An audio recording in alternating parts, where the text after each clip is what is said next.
مشاهدينا الكرام، مساء الخير. قصة الألف عذاب وعذاب لا تنتهي في ليلة بلبنان على يد امرأة توقف جنون الحاكم بقصص العدل التي تفوق الظلم والظلام طولا وتشويقا، بل تنتهي على يد شعب إذا أراد الحياة أجبر أقداره أن تستجيب له. وبعيدا عن الإنشاء، فالواقع يقول أن لبنان قد دمر اقتصاديا واجتماعيا وسياسيا وربما قضائيا وأمنيا. فالبلد الذي كان يحلم به الكثيرون أصبح سكان هذا الحلم يحلمون حتى لو بقارب غير شرعي مهترئ لينقذهم إلى نور 90% منه جحيم. ونتيجة لكل هذه الكوارث أصبح التقشف في التعابير واجبا عندما تتخطى الأفعال مكانة التعبير الذي لم يعد قادرا على وصف أحداث تخطت الواقع. لعل هذه المفردات تفي الغرض. السياسي يرهن الشعب، الشعب يراهن على السياسي، التاجر يراهن على نفوذ الأول وعلى أموال الثاني، الأمني يحمي الأول والثاني والثالث بنسب متفاوتة، القاضي يحكم للأول ويحاكم الثاني ويناصر الثالث ويحتمي بالرابع، الخارج يقتل الخمسة. إلى جانب مشاهدينا الكرام في هذه الحلقة من برنامج بالعربي الفصيح الذي ينشر لكم على جريدة الرأي العام، السياسي صقر 14 آذار، السياسي المحنك، التاريخ الحافل، دكتور معالي الوزير دكتور أحمد فتفت، النائب السابق أيضا عن قضاء المنيا الضمنية. مساء الخير دكتور أحمد، شكرا على الوقت اللي خصيته لهذا البرنامج. مساء النور وشكرا لك على هالجهد اللي عم تعمله. الله يخليك. كان بالمنيا وعم تعمل شيء يعني نحن ما متعودين عليه، وهذا هالاعلام المحلي ضروري جدا ليوصل دائما هيك الصوت المباشر للناس. فشكرا لك محمد على اللي عم تعمله. الله يخليك. وان شاء الله بنبارك لك قريبا بالشهاده ان شاء الله الجامعيه، وهذا انجاز كتير حلو ان شاء الله. كمان بنوجه تحيه لكل المشاهدين والمتابعين، ايضا بنوجه تحيه لروح شهداء الجيش، ايضا تحيه والتقدير لكل اللي عم يتابعونا اليوم. بنبدا معك دكتور، بتحب تقول شيء للناس اللي عم يشاهدوك؟ لا، انا بدي اقول لهم شكرا، عم يعطونا وقتهم كمان ليشاركونا هالجلسه، لاقول لهم انه حنحكي مثل ما عودناهم بكل صراحه بكل شفافيه، ولا عنا شيء نخبيه ولا عنا شيء نوزعه غير صالح للناس. مثل ما عودناهم نحكي بطريقة هيك عفوية ومباشرة، ومستعدين نرد على كل أسئلتهم وأسئلتهم شو ما كانت بأي مجال اللي كان. نعم. وانت بتعرف اني انا ما طلبت منك الأسئلة، فبحب انه نكون فعلا صريحين مع بعض. بتمنى انه الامور كلها تنحكى. يمكن بهاللحظات اكثر شيء انا بحب اقول للناس انه في اهمال كتير عنا. نعم. بوعينا تحديدا امام المرض اللي عم نواجهه وامام الجائحه اللي عم نواجهها. نعم. جائحه الكورونا. هيدا مرض حقيقي. وللاسف لحديت هلا ما في وعي كافي عند الناس بموضوعين. نعم. في قناعه عند كتير ناس انه ما في منه موجود هذا المرض. يعني خلينا نتمهل شوي، صار في اكثر من مليون قتيل بالعالم، مليون وفاه بسبب هالمرض. نعم. وعندنا هون صار في عندنا حوالي 500 وفاه، بدنا نحكي عليه بعدين. بس انا بتمنى انه يكون أكيد. هذا الموضوع نحكي فيه بشكل جدي، لانه هذا مهم الناس اكثر من ربما من اي شيء ثاني بهاللحظه. نعم. دكتور، بداية في سؤال شخصي، صومك عن السياسي تخطى صوم السنة والشيعة والمسيحيين، عملت اشتراك اجتماعي بهذا الشيء. شو اللي خلى الدكتور أحمد فتفت يرجع يصرح بالسياسة؟ هل حاجة منطقة قضاء المنيا لإله؟ هل حاجة تيار المستقبل لإلك؟ هل الظروف اللي بتحتم وجود صقر 14 آذار حد نائب قضاء المنيا الضمني الأستاذ سامي فتفت؟ الحقيقة وهذا السبق وأنا جاوبت عليه حتى. نعم. بعتقد على أول مقابلة طلعت فيه على MTV هذا السؤال توجه لي، ليش قررت ترجع تحكي؟ نعم. بالشأن العام. الحقيقة أنا ما وقفت ولا لحظة بالجلسات الضيقة. يمكن كان في صوم أو اعتكاف. هلا كنت في اعتكاف عن الإعلام، وحقول لكم إياها بشكل واضح لسببين. السبب الأول أنه وقت تم اختيار ميشيل عون لرئاسة الجمهورية أنا قررت أعتكف، لأنه أنا ما كنت موافق، كنت معتبر أنه هذا غير صائب، وبعتقد هلا عم يبين أنه كان معي حق. وأنه البلد بيروح على مكان غلط، وأنا ما حبيت أعمل أي انشقاق بصراحة بصفوف الصف السياسي اللي أنا بنتمي له. مشان هيك كنت بمرحلة اعتكاف لحديت ما قعدنا بكل صراحة مع دولة الرئيس سعد الحريري وتفهمنا أنه لا، نعم. فينا نحكي اللي بدنا اياه بدون ما يساء فهمه انه محاوله شرذمه الصف او محاوله لتقسيم الصف. هيدي كانت احد الاسباب الاساسيه لما صار في قبول، وحتى وقت صار في مصارحه كبيره مع الرئيس الحريري. نعم. وقت طلب انه نرجع نحضر كتله المستقبل، حتى انا سالته قلت له دولة الرئيس انت فيك تحملني بطريقه اللي انا بعبر فيها بالسياسه؟ قال لي انت عندك كامل حريه. فانا شعرت ساعتها انه فعلا صار في قبول لانه يكون راي احمد فتفت ينحكى بدون ما ينفهم انه هو عم يحاول يعمل شرذمه او تقسيم بصفوف. هيدي نقطه. والنقطه الثانيه كمان بعترف فيها، هي نقطه يمكن ما بعرف كيف الناس حتفهمها. أنا شعرت بالمرحلة الأولى أول ما ابني سامي عمل نائب إنه ما لازم بين إنه وكأنه في تنافس بيناتنا بالإعلام، خليه ياخد بالأول مساحته الإعلامية وياخد الجو السياسي اللي بيلائمه هو. ولما شعرت بعد سنتين إنه هو صار مرتاح بالجو السياسي، صار عم يشارك بالتشريع، صار عنده موقفه السياسي يلي ما دايما بتساءب موقف السياسي. أحيانا كتير بنختلف في فرق كبير حتى هذا باعتراف الأخصام والأفرقاء. وهيدي لما نبلش بتتوضح عند الناس حبيت أقول لهم إنه هو عنده مشروعه السياسي وخطه السياسي، وأنا عندي طريقة تفكيري السياسي بدون ما يكون في تنافس. مشان ما فأنا احترمت هالشيء كمان، إنه أعطيته مجال ما ينفهم إنه عم حاول غطي عليه أو عم حاول سكر عليه الطريق. بالعكس، أنا كل واحد عنده إمكانية، مثل ما أنت عندك إمكانيات الحمد لله يغزى العين بالإعلام، لازم نفتح لهم أي إمكانياتهم. عنده إمكانية بالسياسة انفتح له هالمجال، ومثله مثل غيره. وكل واحد عنده إمكانيات. والناس بتعرف إنه أنا وقت لي بشعر انه في اي انسان كان ابني او ما كان ابني عنده امكانيه بمجال معين، بحاول قد ما فيني ادفشه، لانه نحن بحاجه لكل عنصر بهالمجتمع. اكيد. والحمد لله سامي انطلق، صار هو عنده توجه وانا عندي توجهي، وبدون ما نتعارض نختلف، ولكن هذا ما بيؤدي لخلاف. نعم دكتور، لما طالت العقوبات الافرقاء اللي خاصين بالرئيس بري كان في له موقف مدافع عنهم. إذا اعتبرنا أنه القضاء اللبناني تحرك اليوم بكل الملفات الظاهرة والباطنة بكل شيء، وتبين أي حدا كان اشتغل معك بالسابق بأي فترة كانت له علاقة بأي شيء خطأ أو فساد صار، بتتخلى عنه؟ يعني أول شيء خليني أقول لك مش بس بتخلى عنه، أنا بعتقد سابقا والقضاة بيعرفوا. نعم. القضاة اللي اجوا على الشمال فيكم تسألون، والقضاة بلبنان كله ما بعرفهم. نعم. أنا كنت أرفض أتعاطى مع القضاة. أنا ما نزلت، يمكن مرة واحدة نزلت على القصر العدل بتاريخ النيابي اللي امتد على 22 سنة، وهذه كانت الناس تلومني. أنا بالعكس كنت أقول اعتبر هذا مكسب للناس، يا عمي ما لازم نحن نتدخل بالقضاء. أنا كنت تؤمن إنه هي السلطة مستقلة؟ أنا كنت أؤمن إنه لازم نخليها مستقلة. هي ما مستقلة، بدنا نعترف عم يتدخلوا فيها بتطلع برنامج، بس أنا كنت بؤمن وأحاول قد ما فيني أجعلها مستقلة، لأنه هيك بنحمي الضعيف. لأنه وقت اللي نتدخل شو عم نعمل؟ نحن عم نعمل ظلم بمكان ما بالسياسة، وقت اللي نتدخل بالتعيينات القضائية، وقت اللي نتدخل بالتشكيلات القضائية مثل ما عم يعمل الرئيس عون هلا موقف التشكيلات القضائية، وقت اللي بنتدخل بكل شيء بالقضاء بنحكي مع القضاة، هذا معناته نحن ممكن بمكان ما عم نعمل ظلم. بس أنا بدي أقول أكثر من هيك، هذا ما بيكفي. نعم. القضاء لوحده ما بيكفي، القوانين كمان بدها تغيير، بدها تعديل. أنا مع كل شيء اسمه حصانات غير سياسية مع رفعة.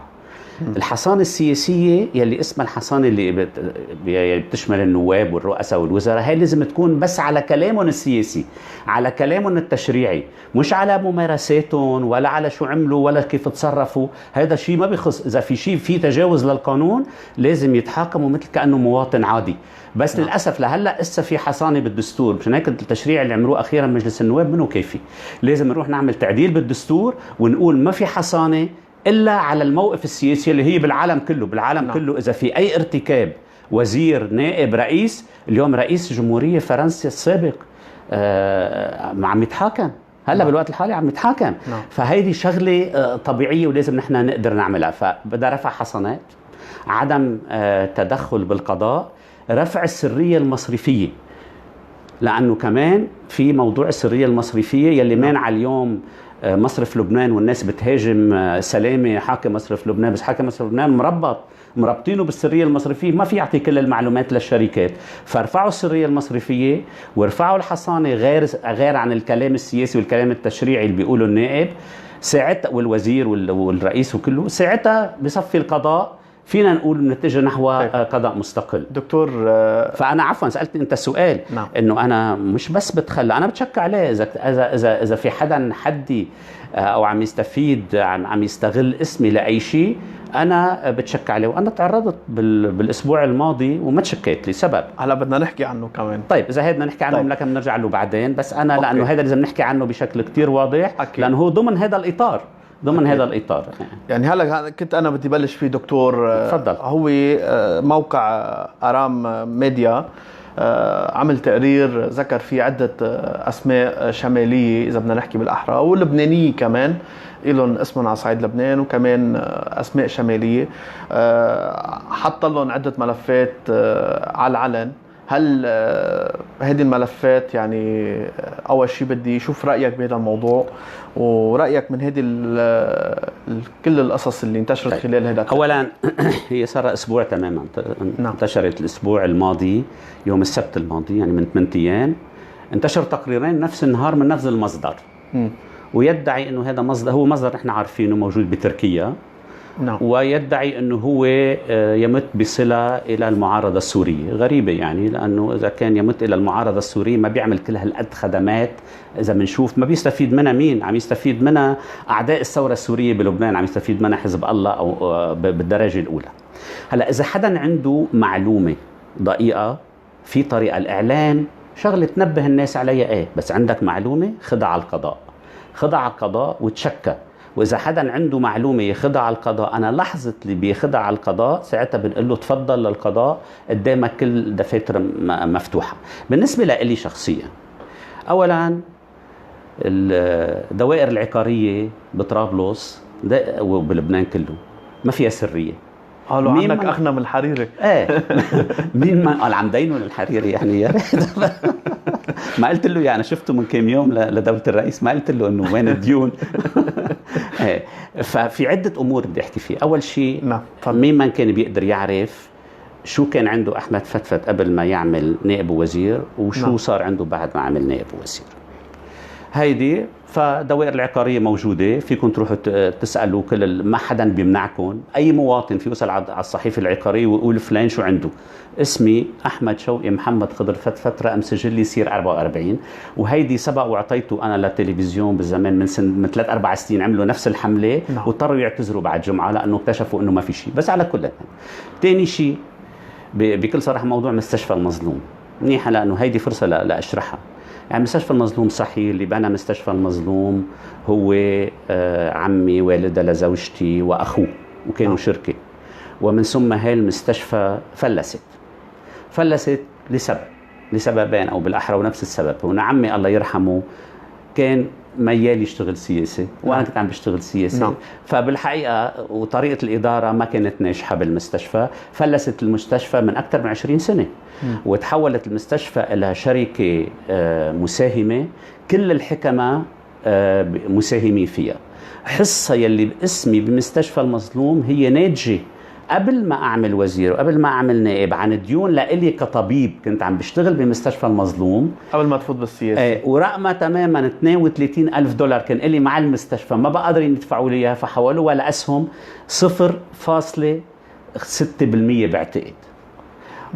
وزوجتي بتملك أقل ما تبقى من الإرث أقل من 3%، لأنه كل آل المظلوم صار أملاكهم بالمستشفى يقل عن ثلث، وصاروا عائلة، صاروا كتار، توزع الإرث. فالناس براسها إنه مستشفى المظلوم يعني أحمد فتفت، أنا ما لي دخل أبدا لا بإدارتها ولا بموظفينها ولا بشيء أبدا. وحصتي مثل ما قلت لك 0.6%. وحتى لحديت فترة قريبة كان عديلي هو رئيس مجلس الإدارة. هل عملوا انتخابات بالمستشفى وعديلي ما عاد رئيس مجلس الإدارة، اجى طبيب آخر عمل رئيس، لأنه هو طبيب كمان، عمل رئيس مجلس الإدارة. يعني المستشفى شركة خاصة بيملكوها كل حكمة. وفي حكمة من المنيا والضنية بيملكوا أكثر مني بهالمستشفى.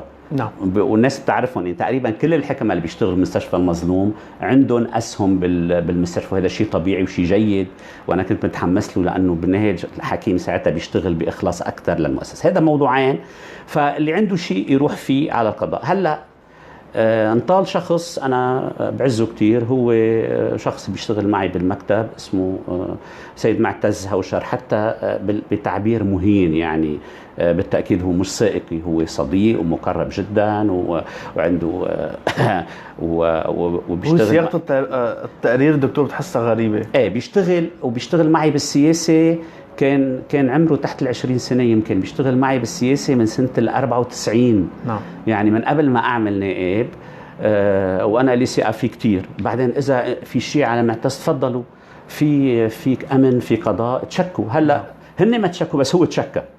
هو رفع دعوة على ناشري هيدا التحقيق، واليوم الدعوة ما ضل وياها المدعي العام، والدعوة موجودة على الفيسبوك، نشرها هو على عنوانه بالفيسبوك لحتى يقول انه فعلا ما في شيء، لانه لو كان عليه شيء ما بيروح بينشر على الفيسبوك. ثاني شيء كبروا الاتهامات بشكل انه صارت سخيفة، انه يملك اوتيل سير الكبير. اوتيل سير الكبير لبيت عباد مقفل من سنوات، ما بقى عم يستعمل دعانه، هذا كان أهم أوتيل بالضنية. بيملك قصر الأمراء. قصر الأمراء كل الناس بتعرف إنه اللي بيملكها هو السيد محمد جواد فتفت، مش اللي بيملكها معتز. ومعتز بيكون ابن أخته صح، بس هو مش فكل هالأمور هيدي قد ما كبروا الكذبة بعتقد الناس صارت واضحة. بس أنا بدي أشكرهم لأني نشروا التقرير. ليه؟ لأنه الحقيقة اكتشفت قد عندي محبين بين الناس، وقد الناس تعاطفت معي، قد الناس اتصلت فيني وكتبت على الفيسبوك واتصلت فيني شخصيا لتندد بهالحكي اللي انقال. فشكرا، صرت بعرف أنا أصدقائي ومحبيني عن قريب، وهيدا شيء بفتخر فيه كتير. وردة الفعل بالضنية كانت بالعكس كتير إيجابية لجهتي. إذا كان فكرهم يسيئوا لي أنا بصراحة ما انزعجت، إذا فكرهم يزعجوني وعصب ما عصبت. اللي حوالي عصبوا أول فترة، أنا تعودت يعني بقول تمسحت من هالأساليب. تعرضت لأصعب من هيك. تعرضت كتير. بعدين هن بيعقلون لو أنا عندي كل هالأشياء، حزب الله سكت عني لهلا، لو عندي كل هالملفات اللي المالية وما ادري شو يلي وصل لوقت بدهم يقتلوني وحاصروا السرايا وكذا، كانوا سكتوا عن هالملفات. فهذا دليل انه ناس حقيقة ما بعرف شو عم يبرموا. انا عم حاول افهم ليش بهالوقت ليش أحمد فتفت يلي مبعد عن السياسة لما رجع يحكي بملفات معينة بوجه حزب الله وتأييد للثورة السورية بيطلع عنوان تحت عنوان أنه هو الثورة السورية بيوجه الاتهامات. هلا هذا شيء مستغرب كتير. إن شاء الله الأيام تكشف لنا. أنا ما حأتشكى لسبب ليش؟ أنه أنا بحترم كتير حرية الرأي. نعم. يحكوا اللي بدهم. أنا اللي حس حاله انطال أستاذ معتز هوشار قدم دعوة لأنه هي حتبين، فصار الملف كله قدام القضاء. صار الفيديو اليوم بإيد المدعي العام، عطوه الفيديو، عطوه كل شيء للمدعي العام، وبإيد القضاء هو بيبحث بهالموضوع. تاني شيء، إذا عندكم كل هالوثائق يا حضرة الناشرين لهالموضوع، عندكم كل هالمعلومات، ليش مخلينا عندكم؟ تفضلوا قدموها للقضاء بلبنان. بتقولوا في تدخل بالقضاء، بس في قضاء معنا، في قضاء ضدنا. قدموا للقضاء اللي ضدنا، قدموا للقاضي عون، خلى ساعتها لأن قاضي عون ناطرة ملف صغير. قدموا في إعلاميين عم يطلعوا على محطات إذاعية ليذيعوا، بس ما بيطلعوا إلا بشكل جدي. في برنامج عم يطلع على نيو تي في، قدموه. إذا عندكم شيء حكم الفاسد ساعتها بنحكي فيه، حكم الفاسد وما فبالتالي أنا عندي ثقة الناس ومحبة الناس أكبر بكتير. نعم. الموضوع بإيد القضاء، بس مش أنا اللي بعته على القضاء، لأنه أنا ضد أنه تشكى بحرية الرأي. هيدي بتقول لي أنا منع حرية رأي، هذه اتهامات وكذب وافتراء. معلش أنا قبل أن فتنا بالسياسة بنقبل هالأمور، إنما أنا بعتز بكل شغلة عملتها بحياتي. نعم. بعرف حالي تجاه نفسي، تجاه ضميري، تجاه رب العالمين عندي رياحة كاملة على الآخر، وبعتقد انه الناس بتعرف هالشي. حياتي هيدي هي اللي كنت موجود فيها، هذا بيتي، نفسه اللي انت محل ما انت موجود، هذا المكان صح. موجود قبل ما اعمل نائب. هذا خلصت بنائه سنه 94، والحقيقه مش انا، الحقيقه زوجتي يعني من ارثها، لانه هون عمرنا تحت مني مباشره بيت الدكتور المرحوم دكتور نزيه مظلوم. نعم. فكان عطونا السطح ونحن عمرنا، وبنفس الوقت ما تغير شيء، هذا هو زيته. اكثر من هيك، انا بفتره اضطريت اشتري بيت ببيروت بعد حصار السرايا بالاشرفيه، وما قدرت اشتريته إلا لأنه صار عندي تسهيلات مادية من صديق بيشتغل بالسعودية، هقول اسمه الأستاذ أسعد سركيس، كل الناس بتعرفه. هو أعطاني تسهيلات مالية لقدرت اشتري بيت بالأشرفية. نعم. بعد الانتخابات الأخيرة، هلأ بعد الانتخابات اضطريت بيعه لأنه صرت مديون للبنك. كان عندي ديون بالسوسيتي جنرال، وكان عندي ديون لأفراد. اضطريت اني بيع البيت بالاشرفيه، واليوم انا ساكن ببيروت بالاجار، وسامي ساكن بالاجار، لانه ما قدرنا نرجع نشتري بيت. هذا وضعنا. اللي بيحب في يفوت على الصحيفه العقاريه، صحيح. في يجي يسال اللي بده اياه اي سؤال، انا منفتح لاي سؤال، كان على الهواء على التلفزيونات، انا وياه سوا، ما عندي اي مشكله، ما عندي شيء اخفيه. انا بفتخر بكل شيء عملته. نعم. بال 24 سنه الماضيه عملت نائب، بال 96 لليوم 24 سنه، وحتى بما قبل وقت اللي كنت طبيب. إذا حزد لك أكثر، اللي كانوا أطباء من نفس اختصاصي. نعم. أنا وقفت عمليا الطب بال 2005 يوم اغتيال رفيق الحريري، وقفت نهائيا. بس عمليا كنت موقف من قبل 4 سنين، ما كنت عم أتعطى كتير. اللي كانوا بهالفترة عندهم نفس الاختصاص اللي أنا فيه. أنا كنت أول طبيب أعمل ناظور بطرابلس، لأنه كان في طبيب قبلي وراح على السعودية، هو دكتور أحمد دهيبي. فأنا كنت الوحيد بطرابلس، يعني كان الشغل شو بدي أقول لك، مثل بيقولوا كب، وإمكانيات كتير كبيرة. وبعد ما وقفت لليوم، يلي كانوا بنفس الاختصاص عندهم على الأقل ضعف أو 3 أضعاف ثروتي، وإذا بيحبوا يبادلوها أنا مستعد. طيب دكتور، انتقالا من الكذب والافتراء إلى كورونا، بين الكذب والتصديق. هلا نحن بالمبدأ بدنا نتفق نحن وياك دكتور انه كورونا مرض موجود عالميا، بس ولكن اليوم عم بيصير حكي انه بدنا ننقل افكار الناس. اكيد ايه طبيعي، نحن ما بنتبنى شيء، نحن هون عم نحكي آراء. صح. اول شيء دكتور بيقولوا انه في اشخاص عم بيموتوا وعم بيحطون تحت سبب كورونا، سبب الوفاة هو غير ليش؟ كورونا. ليش؟ هلا ليش بدنا نسال المعنيين؟ ما في، لا طلع الوزير كذاب، قال ما بتصير. بالاول كانوا مفكرين اذا الواحد مات تحت كورونا الوزاره بتدفع 5 ملايين للمستشفى، ده كله مش صحيح. طلع الوزير الصحه قال مش صحيح، مرض كورونا. الناس مصرين انه طيب. ما مصدقين هذا الشيء. طيب ما مصدقين. طيب طلع الوزير حكي، وهذا وزير تابع لحزب الله، يعني انه تابع لفريق بخص حدا بخصنا بالسياسه. والمستشفيات لكم انا طبيب، ولكن انا انسان مثل غيري. نعم. انا ما برضى اتحرك الا بالماسك. انت وقت فت لهون كنت انا بالماسك، متشكرك. وهلا نحن عملنا تباعد لنفسر للناس، ولو فينا نحكي بشكل واضح كنا بنخلي الماسك على وشنا. وحتى امبارح انا كنت بمجلس عائلي وحاولوا انه قيم الماسك، انا انتفضت وبالعكس قلت كلام قاسي انه لازم الكل نحط الماسك. يا اخوان، الكورونا مرض حقيقي. الكورونا عم يقتل بعشرات الالوف. اليوم عدد القتلى بالعالم بالكورونا قرب من 1,100,000. هذا اللي بتعرفه منظمة الصحة العالمية. نعم. يعني في ناس ما بيعرفوا. يعني المرض جدي جدا، منه بحاجة لحدا يزور ويزعبر يقول هذا مات من الكورونا. إذا مات بالكورونا أو مات بغير شيء مثل بعضها بالنسبة للمستشفى، بالنسبة لفاتورة المستشفى هيدي هي ذاتها. إذا بدها بتزعبر بواحد مات لا سمح الله بمرض السرطان أو بالكورونا مثل بعضها. وإذا بدهم يكونوا أخلاقيين بيكونوا أخلاقيين باثنين. فالموضوع منه متعلق بمرض معين، متعلق كيف المستشفيات بتتعاطى بأي شيء. في مستشفيات أوادم كتير، وفي مستشفيات للأسف أرزال بيستفيدوا من مرض الناس وبيحاولوا يستغلوه. بس في كمان مستشفيات، وأنا ما بدي صنف، ما بدي أقول مين ومين، هذا مثل ما في حكمة، مثل ما في مهندسين، مثل ما في كل شيء. دكتور كمان عم بيقولوا في مبالغة بالأعداد. ايه، بأكد لك انه بلبنان انا منتظر اعداد اكبر من هيك بكتير، لسبب. في بلد انا بعرفه كتير منيح وعشت فيه فترة طويلة، انا درست ببلجيكا. بلجيكا عدد سكانها تقريبا 1.5 أو 1.6 على عدد سكان لبنان. نعم. عدد سكان بلجيكا اليوم 11 مليون ونص، عدد سكاننا حوالي 7 مليون. نعم. بلبنان. بلجيكا أغنى منا بكتير. بلجيكا عندها مستشفيات متطورة أكثر منا بكتير. اليوم ببلجيكا بالإحصاءات العالمية، كلكم فيكم تفوتوا على إحصائيات منظمة الصحة العالمية، عم تنشرها كل ساعة، كل ساعة في إلها أبديت، مثل ما بيقولوا التيويم بالعربي، كلمة أبديت اسمها تيويم بالعربي. بيحطوا لك الأرقام. صار لحديت هلأ ميت ببلجيكا يا أخوان 10,100. نحن قسينا تحت 500. طب ليش انفقدت الثقة بوزارة الصحة؟ هلا بقول لك ليش انفقدت الثقة. يعني صار المواطن بقى له قلب يفوت على المستشفى. خليني اقول لك لهالدرجة. خليني كمل. نعم. فأنا برأيي بدنا ناخذها بشكل جدي كتير، وعدد المنصابين ببلجيكا أكثر من ضعف المنصابين بلبنان. فما تتفاجئوا إسا العدد يزيد، وللأسف خسائرنا.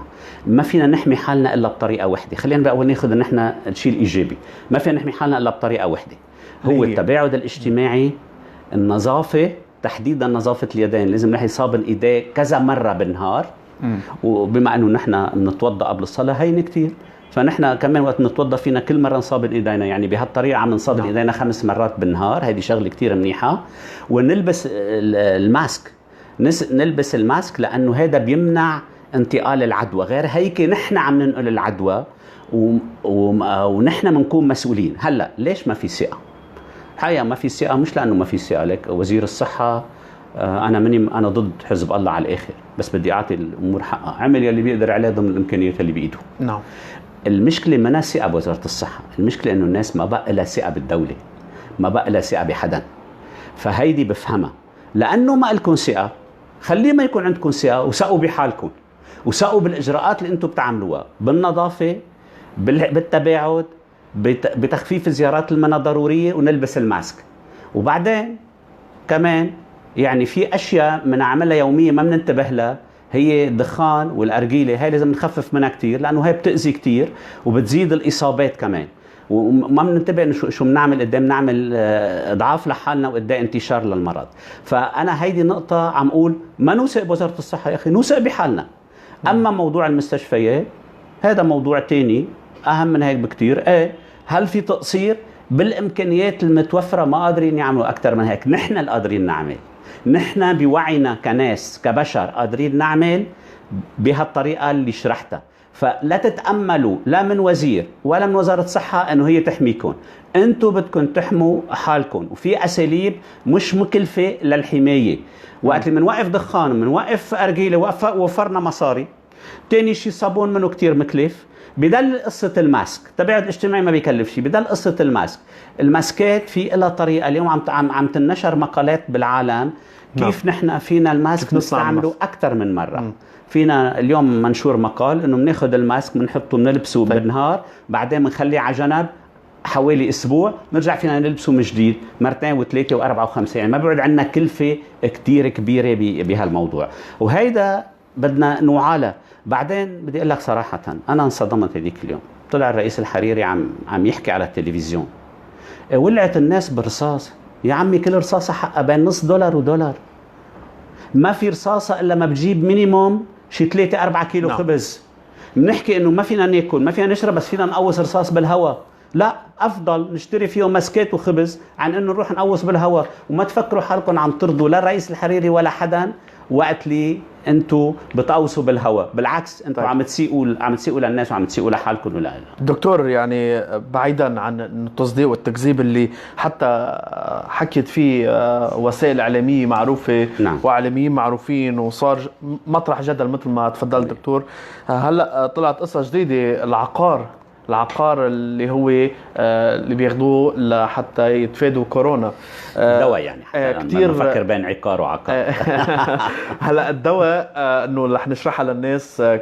في باستراليا في كتير محلات انه ظهر عده وزراء انه عم ياخذوا الحقنه اللي هي فيها الدواء، والحقنه انه منا مغلفه قصتها، انه كانه عم ياخذوها. فهذه خلت خوف عند الناس انه ما بياخذوا العقار. هذا الشيء. وثاني شيء، ثاني نقطه دكتور، هل انت مع الدواء الامريكي او الروسي او الالماني؟ اوكي، انا خلينا نبلش بالاخر. تفضل. لحديت هلا ما في ولا دواء، لانه احنا عم نحكي عن شغلتين، في الدواء وفي الطعم. ايوه، في فرق. فرق. لكن الطعم هو اللي حينقذنا مش الدواء. ما في بالامراض الطبيه شيء اسمه فيروس غير الميكروبات. لهلا ما عندنا ادويه ضد الفيروس. أيوة. فبالتالي الوقايه هي الاساس، والطعم هي اللي بتفيد بتحمي الناس. موضوع الطعم او موضوع الدواء يلي عم يسوقوا له في مواضيع تجاريه كتير كبيره وراها. وفي ناس بتربح مليارات من وراها. في طريقة وحدة لنعرف، في شيء اسمه منظمة الصحة العالمية، وزعل منهم ترامب وقاطعهم وبطل يدفع لهم مصاري لأنه هي بتشكل 40% بس إذا ما في دواء وما في طعم مصدق من منظمة الصحة العالمية، لهلا ما في ولا واحد لا طعم ولا دواء موافق عليه منظمة الصحة العالمية إنه هذا دواء نهائي. في تجارب. ليش هيك نحن؟ هشرح لكم ليش نحن هيك. أول شيء ده مرض جديد وما بنعرفه إسا منيح. نعم. وعم نكتشف انه هذا الفيروس من النوع اللي بيتحول كل الوقت. نعم. يعني هيدي كمان شغله كتير. تاني شيء، اي فيروس بيطلع جديد حتى نقدر نعمل طعم بدنا مينيموم سنه، حد ادنى من سنه لسنتين لنقدر نعمل طعم فعال وغير خطير. لان شو عم بيصير هلا؟ بنعمل طعم لاقيه فعال بس بعدين بتبين خطورته، لانه اذا ما انعمل عليه دراسات كفايه بصفي يشكل امراض تانية. عشان هيك ما لازم ناخذ شيء وندفع حقه الا اذا منظمه الصحه العالميه وافقت عليه. نعم. هلا ببلاد متقدمه جدا عندهم مثلا بتقلي باستراليا او بمحل يمكن عندهم هن منظماتهم الصحيه الخاصه فيهم اللي ما عندنا اياها. نحن ما عندنا مختبرات. نحن للاسف كان عندنا مختبر مركزي كتير مرتب، اخذوا نبي بري عملوا صالون تبعوا لعين التينه. بس هلا نحن بهذا الواقع. فاليوم نحن ما عندنا مختبرات كافيه، ما عندنا قدرة نعمل دراسات. لازم نتأيد شو بتقول منظمة الصحة العالمية ونعمل الوقاية. أما الدواء الأمريكاني والروسي والألماني أنا مني معه ولا واحد منهم. أنا شو بتقول منظمة الصحة العالمية عندك ثقة فيها؟ ما عندي خيار، لأنه إذا ما قلت ثقة فيها ما عندي ثقة بشيء. طيب فعلى الأقل عندي مرجع إنه هذا مرجع عالمي. نعم. بدي اقبل فيه. دكتور قبل ما نقفل الملف الصحي بس في كمان شيء اخير. كمان طلع خوف من هذا الدواء، يعني عم بيقولوا انه بده يطلع له تاثير بعد فتره. ممكن مشان هيك انا قلت لك اسا ما عمل تجارب كفايه عليه. مشان هيك عم اقول هاي الادويه بدها تجارب. ياما في ادويه. خذ مثلا انت دواء مثل الاسبرين، شايف لو دواء مثل الاسبرين هلا بدك الطب وقديه عم يستعمل. هلا تبين حتى بالكورونا دواء الاسبرين مفيد. اسبرين الاطفال مفيد جدا بالكورونا، بيحمي. فلو طلع هلا بدنا ننزل الاسبرين على السوق. لاول مره ما كنا قدرنا ننزلنا بالشروط الصحيه الموجوده. يعني اليوم في شروط قاسيه كتير لحتى ندرس الادويه، فبدها وقت. يعني لازم الناس تستوعب انه بدها وقت لحتى منظمه الصحه العالميه تقول هذا الدواء مفيد وغير مضر. نعم. واجمالا نعم. بالعالم كله الادويه المفيده، كل الادويه المفيده 100% بدون اي استثناء، حتى ادويه القلب، حتى ادويه الضغط. يعني انا باخذ نعم. دواء للضغط وللقلب، ادويه السكري كلها بدون اي استثناء. ما في دواء الا ما له مفاعيل ثانويه. أيوة. اصلا من ضمن فعاليته عم يغير شيء بتوازنات الجسم. صحيح. بس شو بنعمل بالطب؟ بنشوف انه فعاليته اكثر بكثير من مضاره بنقدر فيه. مضاره مش بتهدد الحياه او بتعمل مشاكل بتقبل في منظمه الصحه العالميه. نعم. اما اللي عم يطلع هلا لسه بكير نحسم عليه. نعم. هلا في مصالح تجاريه. في مصالح تجاريه. بدي اقول شغله ثانيه، انه لانه هذا مرض جديد. الناس بتقول طلع هون الفحص غلط، طلع هون الفحص صح. اول شيء معقول يطلع معي اليوم الفحص انه سلبي بعد يومين يطلع ايجابي. والعكس صح. هيدا شيء بالطب معروف، يعني مش تستغربوا. لانه في ناس بيجي يوم من الايام بتصح بصفي سلبي، او بيجي باليوم من الايام بتنصاب بالالتهاب بتصفي ايجابي. هذا فحص بيقول فيروس الكورونا عندك بيعدي. ايوه. في طريقه تانية هي بفحص بالدم للبحث عن المضادات اللي اسمها الانتيكور، يلي بتشوف هذا اسرع. هذا لا مش اسرع، هذا اثبت. ايوه. هذا انا عملته مثلا. للاسف طلع انه ماني متواصل. يا ريت كنت متواصل وخلصت منه، طلع ما عندي. لانه كمان هذه شغله معقدت لنا حياتنا. نعم. فبالنتيجه انه ما تتفاجئوا اذا طلع فحص ايجابي وبعد كم يوم طلع سلبي او العكس. هي شغله نعم. طبيعيه دكتور. فهذا امكانيات الطب بالوقت الحالي. دكتور بدي ارجع انا وياك لثوره 17 تشرين. نعم. نحن على مفصل ايام من ذكرى 17 تشرين الثوره، اقل من اسبوع. اسبوع تماما. نعم. يوم 10. صحيح دكتور. هذه الثورة غيرت كتير معالم، خلقت كتير أفكار جديدة على الساحة اللبنانية. اليوم الأحداث اللي عم نمر فيها ما بتيجي نقطة ببحر الأحداث اللي مرت ب 17 تشرين، ما بتيجي نقطة ببحر الأحداث اللي عم نمر فيها اليوم. صح. بكل المجالات. اليوم شو برأيك اللي مخلى الناس تهدى؟ إذا كرمال شيء بسيط قامت، ليش كرمال هذه الأشياء لسه ما قامت؟ شو بيعني هذا الشيء؟ هل في يد خفية بتتحرك ثورة بناء لتأشيراته؟ لا، أنا ما بعتقد في يد خفية. ثورة الناس. طيب شو اللي مصبر الناس؟ لا خليني نبلش. ليش انتفضت الناس؟ انتفضت الناس لما بقى تحمل بمرحلة من المراحل. نعم. وتأملت كتير الناس بالثورة، هون المشكلة. والثورة ارتكبت أخطاء. للأسف الثورة ارتكبت أخطاء، وأخطاء كبيرة. كان لازم يكون إلى قيادة. أول شيء بالشعارات. طيب قلتوا كلهم يعني كلهم، كان مفهوم. ايه معكم حق، كلهم يعني كلهم، ما فيك انت تميز مين ادمي من بتقول كلهم يعني كلهم. بس وقت اللي بتقول يعني كلهم، يعني لازم يكونوا كلهم. ما تعمل مثل ما عملت الثوره بطرابلس، لما طلع حدا وحكي كلمه على حزب الله وعلى ببري، طلعنا ثاني يوم اعتذرنا منه. شو اسمه، حراس المدينه طلعوا ثاني يوم اعتذروا من حسن نصر الله على التلفزيون. طيب معقوله انه واحد محتل البلد، احتلال ايراني موجود، هو لا احتلال وهو معرقل البلد وهو مسيطر على كل شيء، بس نحن بنخاف منه فكلهم يعني كلهم لا من حيث حزب الله. هي اول شغله، هي اول غلطه ارتكبوا. ثاني شيء لازم يكون عندهم قدره يكتشفوا مع الوقت انه مين كلهم يعني كلهم بيتحاسبوا. بس ما كلهم مذنبين، كل الناس لازم تتحاسب. المذنب بيروح على الحبس، يروح على المشنقه، انا ما عندي مشكله. بس ما فيك تحط الادمي مع المنو ادمي بنفس الوقت. النقطه الثالثه انه لا قياده ولا فكر سياسي. ما في ثوره بالعالم يا اخوان بتمشي بلا فكر سياسي. القياده بتنتج من الثوره. طيب بعد سنه ليش هالثوره ما انتجت؟ ليش هالثوره ما انتجت قياده؟ لانه للاسف بكل صراحه نحن شعب كتير فرديين. نحن شعب بنعتبر انه انا لازم اكون بالاول، لا ليش لا تكون انت، ليش ما بيكون، ليش هذا فلان.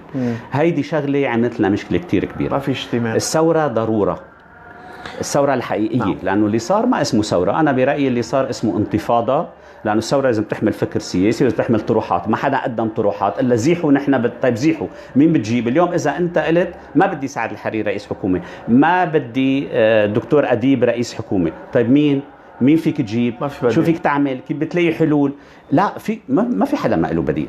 يعني نحن بتعرف نحن بالاسلام عندنا هالمثل الشهير، بيقولوا مات النبي بدبرة الأمة صلى الله عليه وسلم. فما في حدا لا يستبدل بالحياة، كل الناس تستبدل بالحياة. نعم. إنما لازم يكون في طرح، لازم يكون في مشروع، لازم يكون في شغل حقيقي، مش إنه شغل منافسة. أنا صرت عندي انطباع بعض الأحيان إنه بالثورة صار في عشوائيات، ناس بدها تصرخ وتعيط لك بركي أنا بستفيد، ناس أنا بسب فلان، أنا بسب فلان، ناس عندها طموح، بركي أنا بعمل نائب، بركي أنا بعمل وزير، بركي أنا بعمل، يعني صارت هلا الشعب مأزوم. إيش الشعب مأزوم؟ ليش الشعب استكان؟ هذا سؤالك أنت. ليش الشعب استكان؟ لأنه يئس من اللي صار بهالمرحلة. اجى تأمل كتير واجا وقت، بس انا هذا اليأس ما بيخلي الناس تستكين على طول. انا منتظر بيجي وقت بدها تثور الناس، بدها تثور مثل ما صارت ب 17 تشرين، مثل ما صارت وقت اختيار رفيق الحريري، بدها تثور على هالمنظومه السياسيه. اذا هالمنظومه السياسيه ما لقت حلول للناس، خاصه نحن عشافير الانهيار. نحن مش عشافير الانهيار دكتور. هلا نحن امام رفع دعم. خليني اعطيك فكرتي. انا برايي نحن بالانهيار. نحن مش عشافير، نحن بقلب الانهيار. نعم. اللي عم يقول نحن عشافير الانهيار عم يقول انه ايه يلا هلا بنرجع كل شيء بيزبط منه صحي. نحن بوضع منهارين. نعم. الدولار ضرب سعره 4-5-6 مرات. الاسعار ارتفعت 4 مرات بالبلد، حتى الانتاج اللبناني ارتفع كتير. الناس بده يوصل وقت يمكن ما تعود تلاقي تقدر حتى الحد الادنى من امور الحياه. ما في فنحن لا، نحن بمرحله انهيار، بدنا نكون واعيين نحن بمرحله انهيار. كيف بدنا نجابهها؟ هيدي كيف بدنا نجيبها؟ بده يكون في تعاون من كل الأطراف، وإذا بدها تنعمل ثورة، تنعمل ثورة حقيقية بأفكار سياسية، بناس تقود هالثورة. بدهم يلغوا كل الموجودين على راسنا، ما في مشكلة، يلغوا كل الموجودين، بس يقدموا ناس عندها طروحات، عندها شيء، مش إنه أنا البديل أنا البديل أنا بلاقي حل. لا، تعطيني الحل، فرجيني ورقة وقلم، اكتب لي حلك شو هو، مش إنه تجي ترفع شعارات وتمشي. لا، ثورة سلمية، ولا برأيك بيمشي حال ثورة سلمية بلبنان؟ لا تقدر تغير؟ شوف ايه بيمشي حالها، وانا ما بؤمن الا بالثوره السلميه، لانه هدف في كتير ناس انتقدوا اللبنانيين وقت كانوا عاملين مثل انه السهرات وهيك قصص. خليني اقول لك، بالعكس الثوره السلميه هي مفيده اكثر. الثوره السلميه أكثر. بلد ضخم مثل الهند، ثوره سلميه حررته كله. الهند نحن عم نحكي مش بلد صغير قد لبنان، نحن عم نحكي بعدد سكان اليوم 1,300 مليون. وقتها كانت مئات الملايين من السكان، وكان فيها مشاكل بين سنة وهندوس، بين مسلمين وهندوس، والهندوس بين بعضهم وكذا، يعني كان فيها مشاكل كتير. قدرت ثورة سلمية حررتها. فالثورة السلمية أفضل بكتير. ليش؟ لأن نحن شفنا شو صار بسوريا. بدهم يحاولوا يجرونا إلى ثورة عنفية حتى تتحول طرابلس لحمص وتتحول بيروت لحلب. هذا اللي بدنا إياه؟ هذا المطلوب؟ أنا بعتقد هذا مش هذا المطلوب. مطلوب إنه يكون نحن عنا آراء واضحة وصريحة، ويكون في مشاريع مطروحة، ساعتها بنكون عم نعمل ثورة حقيقية بالسياسة. بعدين بكرة جاي الانتخابات، الناس اللي عندها أفكار. النظام انتصر دكتور؟ لا، النظام ما انتصر، كلنا منهزمين. الثورة بقي بسوريا؟ لا برأيك؟ بتحكي على سوريا؟ لا، سوريا تدمرت، ما بقي شيء، لا نظام ولا ثورة ولا شيء. سوريا تدمرت كلها، وللأسف اليوم في الروس مستلمين حاطين ايدهم على سوريا، وكان له شوي الإيراني عم يطلعوه برا. فاليوم صفت أداة، وأكبر منتصر بالمنطقة هي إسرائيل. لأنه إسرائيل اطمنت بحدودها السورية، ما بقى يصير شيء، صار عندها حصانات بحدودها المصرية. ما في شيء بحدودها الإيرانية، إسا بدها حدودها اللبنانية. هلأ حزب الله عم يبيع الحدود، عم يرسم لها الحدود ليبيع إياها، ليعمل اتفاق هو إياها. وإذا بدك حقيقي، في شركة حقيقية بين حزب الله وإسرائيل بهالمواضيع، لأن لهم مصلحة. حزب الله بيتحكم بلبنان، وإسرائيل بتأمن حدودها. شو فرقانة معها هن إذا عاشوا اللبنانيين تحت حزب الله أو عاشوا حياة حرية وديمقراطية؟ بس بلبنان لا حدا انتصر، لا النظام انتصر ولا الثورة انتصرت، لأنه كلنا انهزمنا، كل الناس انهزمت. هذا الوضع الاقتصادي والمعيشي اللي عم تعيشه الناس، هذا ما في يستمر، وهذا بيروح البلد وبيفرط. يعني هذيك اليوم انحكى رئيس حريري بعتقد قال هذا الكلام، انه هذا البلد بيختفي الطريقة اللي عايشين فيها. بالنهاية عم نشوف الناس عم تهاجر، الناس عم تهرب على الموت. أنا مسميه عم تهرب على الموت، إنه وقت اللي بسمع أحدهم بيقول على التلفزيونات قدام الإعلاميين رغم أنه ابنه توفى بالبحر واضطر يرميه بالبحر، ويقول أنا بدي أرجع حاول أهرب من جديد وسافر من جديد. يعني هذا الشيء بيأشعر شعب بدن، وبيقول أنه تخطى اليأس، يعني تخطى اليأس. وهذا شيء بيخوف، لأنه وقت اللي تخطى اليأس الناس بتصير ما بقى في حدود لتصرفاتها بأي مجال. بتعمل عمل لا إدراكي، بتعمل عمل لا إدراكي تجاه حالها وتجاه الباقيين. ما نفكر تجاه حالها بس أنه يروحوا يموتوا، لا، لأنه ممكن تعمل عمل تجاه الباقيين، إن كان من ناحية الأمن الاجتماعي، الأمن المعيشي، التصرفات بعلاقات بين الناس. في مشكلة كتير كبيرة، علينا مسؤولية، وعلى كل المسؤولين، كل واحد عليه مسؤولية، على قدر موقعه عليه مسؤولية. دكتور، حضرتك عارضت العهد، وهذه تشهد لإلك. معارضتك للعهد هي كانت بسبب انه انت شايف كل شيء كان بده يصير واللي صار هلا لحديت هلا، ولا لانه الدكتور احمد ما بيدعم اي تسوية تخدم التنظيم الايراني او المشروع الايراني في المنطقة؟ حتى قال انه كنت شايف كل شيء بده يصير، لا. يعني لا ادعي اني بعرف بقرا بالكف، كتحليل اني بعرف بقرا بالكف، انه كتحليل. اكيد انا كنت برفض كل شيء بيدعم حزب الله والنظام الايراني بلبنان. هذا كان منطلق، بس كان في حلول افضل من هالحلول. خيرنا بين ميشيل عون وسليمان فرنجي، قلت لا، سليمان فرنجي 100 رحمه، لانه جربنا سليمان فرنجي وقت كان وزير وشفنا كيف تعامل مع الناس. صحيح كان عم يشتغل سياسي كمان، ولكن كان عم يتعامل بشكل مقبول ولائق وجيد. أنا بقول إيجابي مع الناس، مع كل الناس. أنا كنت بموقع الخصوم السياسية معه وشفته كيف تعامل معي، وأنا بحترمه كتير. ميشيل عون شفناه وبيجرب المجرب بيكون عقله مخرب. للاسف سمير جعجع اللي قال هالجمله من يا ريته تذكرها وقت اللي جاب ميشيل عون، ما بيعرفوا جربوا بالثمانينات وشاف كيف خرب البلد، رجع اشتغل له لحتى يجي ميشيل عون تحت عنوان انه بدنا نجيب المسيحي القوي وخرب البلد. المشكله الكبيره بهالبلد انه تفكير السياسيين بيفكروا مصالح محصوره. نعم. يعني الواحد بيبلش يفكر مصلحته، مصلحه عائلته، مصلحه حزبه، مصلحة طائفته، بعدين مصلحة الوطن إذا بيفكر فيها، إذا بقي لها شي محل. نعم. وهيدا أكبر غلط بالتفكير، لأنه إذا بدنا نبني مستقبل بدنا نبلش بالعكس، بدنا نبلش نفكر بمصلحة الوطن، كيف بينبنى بلد، كيف بتنبنى دولة، كيف بيكون في دولة. لو في دولة هون ما وصلنا لهون. كل شيء عم نعيشه هو لأنه ما في دولة، ما في دولة من زمان، وقت اللي كان في تمييز بالقضاء وتمييز بالأمن والتهريب، وهذا بنغض الطرف عنه، هذا بنسمح له، هذا بنحطه بالحبس والتاني بنسكت عنه. ساعتها كانت عم نحضر للي عم يصير هلا. فالسببين هن اللي خلوني أنا وقت عارض أني أنا بالتأكيد ضد أي شيء بيدعم سياسة الإيراني وسياسة حزب الله بلبنان. في حل أحسن وثانيا وفي حل أحسن من حل. وثانيا انه انا ميشيل عون تجرب بلبنان وسبب لنا دمار كتير اول مره وثاني مره. طيب. يعني اذا موعينا لهلا بيكون في مشكله كثير، بس بعتقد سوعيت. نعم دكتور، برايك الساكت عن الفساد الا يعتبر فاسد؟ شوف هلا بدك تشوف شو يعني فساد وساكت. هلا الساكت عن الحق شيطان مثلا الساكت بموقع المسؤوليه، الساكت عن الحق شيطان شايف فساد بس ما حكي.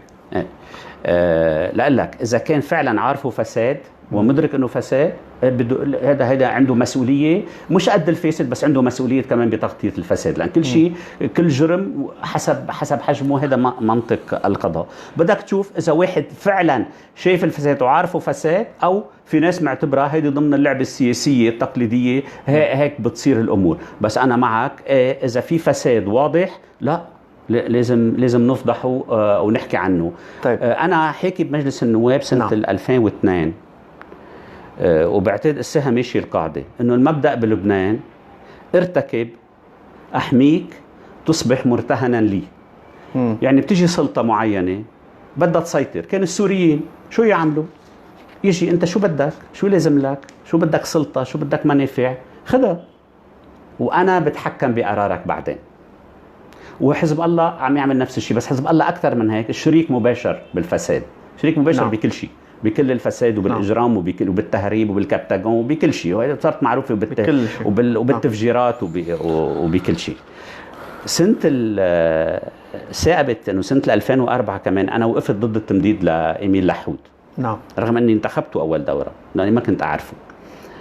وقت السوريين حاولوا يضغطوا علي ما لقوا شيء، بالاخر عاتبوني بشغله وحده.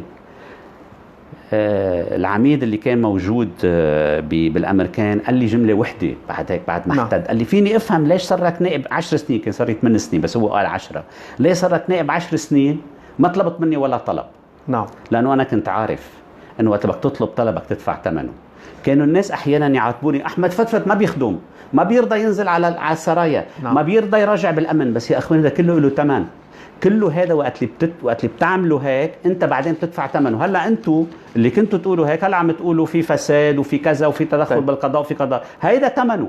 وقت اللي نحن بنضغط كمان كناس لنحصل على شيء غير شرعي بنكون نحن عم نسهل الفساد. نعم دكتور، تيار المستقبل هو شريك في هذا العهد، ألا يتحمل جزء من هذه المسؤولية لينضوي تحت شعار كلهم يعني كلهم؟ بلى، أنا قلت كلهم يعني كلهم، ما عندي مانع. كلهم يعني كلهم تحت عنوان المحاسبة. انتبه انه انت البريء بيطلع لا البريء بيطلع. الكل يتحاسب، الكل يتحاكم.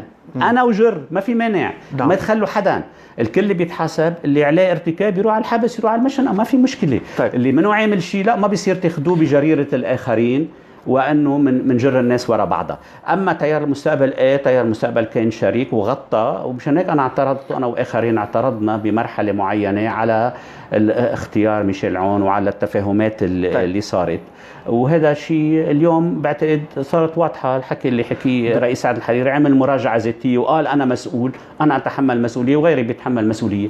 بس اكيد اكثر واحد بيتحمل مسؤوليه بهالدوله هو اللي لاغي الحياه السياسيه بهالدوله، هو اللي لاغي الدوله. مين؟ هو حزب الله. نعم. لانه ما في دوله بالعالم. ركائز الدوله وقت بناخذ كتب العلوم السياسيه، ركائز الدوله 4. اول ركيزه انه الوحيده اللي لها حق تستعمل العنف والامن. تاني ركيزة هي اللي بتفرض الضرائب، مش حدا غيرها. ثالث هي اللي بتسن القوانين ويعني بتنظم الحياة. رابعا هي اللي بتنفذ المشاريع الوطنية. فبالتالي هدول الركائز تبعين الدولة إذا هالركائز مش موجودين ما بقى في دولة. وأولها هي السيادة ووحيدة اللي لها حق استعمال العنف. فبالتالي حزب الله لغى الدولة من الأساس. إذا ما فينا نعمل إلغاء للفساد، ما فينا نعمل ثورة، ما فينا نعمل شيء إذا ما رجع بهالبلد في دولة. طيب. وحتى يكون في دولة بدنا يكون في سلاح شرعي واحد، مش هيك أنا ضد السلاح غير الشرعي.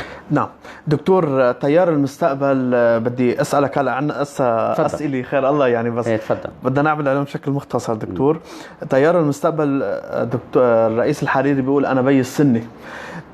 في كتير مواقع يعني لو تيار المستقبل بيقول أنا تيار مدني أو أنا تيار لكل لبنان أو أنا تيار لكل الناس، بس ولكن في صبغة سنية عليه ما في حدا بيقدر ينكرها. هذا واقعنا السياسي بالبلد. واقعنا السياسي. بس ولكن دكتور، اليوم هذا الواقع السياسي عم بيظلم ابن السني شوي أو ابن الطائفة السنية شوي. مثلا يجي عم بيحرمه أن يكون عنده زعيم يدافع عنه عن هيدي الطائفة بالذات، مثل الطائفة الشيعية أو الطائفة المسيحية. عم بيحس شوي بالغبن أنه ما في، لأنه المسؤولين بتيار المستقبل ما بيشتغلوا عنصرية أو ما بيشتغلوا بطريقة مثل بيقولوا تعصبية للطائفة مثل ما بيشتغلوا الباقيين. شوف، أنا موافق معك إنه التركيبة بلبنان تركيبة طائفية. نعم. بدها تتخذ بعين الاعتبار. والناس هي بتحكم بالنهاية. هي الناس بتحكم، وهي الناس بتصوت وهي الناس تختار. الطائفة السنية بتاريخها عم بحكي من أيام الأمويين لليوم. نعم. دايما اعتبرت حالها إنه هي الدولة، إنه الطائفة نحن بننتمي للدولة. الأمويين كله، بعدين اجوا العباسيين، بعدين اجوا كل الناس، المماليك، كله كانت هن عمليا ما عدا المرحلة الفاطمية. نعم. إنه كلها هالمراحل العثمانية كلها كانت مراحل سنية بالحكم. فصار بعقلية السني إنه نحن يا أخي نحن بدنا نحتضن الكل. وطلع قال الرئيس الحريري نحن عم نحتضن كل الأطراف ولازم نحتضن كل الأطراف. هلأ بتقلي السني بيشعر بالظلم؟ إيه، السني بيشعر بالظلم على حق، بعض الأحيان على حق، بعض الأحيان منه على حق. بس إذا سألت اليوم المسيحي هل أنت بتشعر بالظلم؟ بيقول لك أنا بشعر بالظلم. إذا سألت الشيعي بيقول لك أنا بحمل سلاح حتى ما أشعر بالظلم. ففي مشكلة ثقة بين بعض. بدنا نرجع نبني الثقة بين الشعب اللبناني كحد أدنى لتقدر تعمل شيء. بس ما فينا نحن نروح نتصرف مثل الباقيين. ليه ما فينا نتصرف مثل الباقيين؟ لأنه إذا بنتصرف مثل ما تعامل حزب الله وحركة أمل نحمل سلاح، يعني عبكرة في حرب بالبلد، يعني صرنا مثل سوريا. إذا الناس حابة اللي صار بسوريا بنعمل مثل سوريا. تتخوف من حرب أهلية؟ طبيعي، لا بواقع الحرب الأهلية ساعتها لا محالة. نعم. وما بدي أنا أشوف طرابلس مثل حمص ولا بيروت مثل حلب ولا أي شيء يصير تاني. نعم. وشفنا الناس هجرت أكتر بكتير. تاني شيء، هيدي أول نقطة كيف نحن بنتصرف تاريخيا. تاني شيء، نحن الطوائف الأخرى عم تغادر مثلنا كمان. نحن هذا البلد مش بتفكر هلا في بطرابلس وضع فقر ووضع كتير يعني قاسي، بس كل ناس عندها طموحات مختلفة. اليوم عم شوف أنا كمان الفريق المسيحي عم يغادر كتير منه، عم يروحوا يتركوا البلد وللأسف بكفاءات كتير كبيرة. دكتور، الامتيازات المعطية لباقي الطوائف غير الامتيازات اللي عم يحصل بالقانون أبدا. بالقانون الامتيازات لا مش بالقانون، انه بالوظائف بالحصص ابدا نفس الوظائف ما في شيء. نحن مشكلتنا الكبيرة انه نحن عددنا كبير.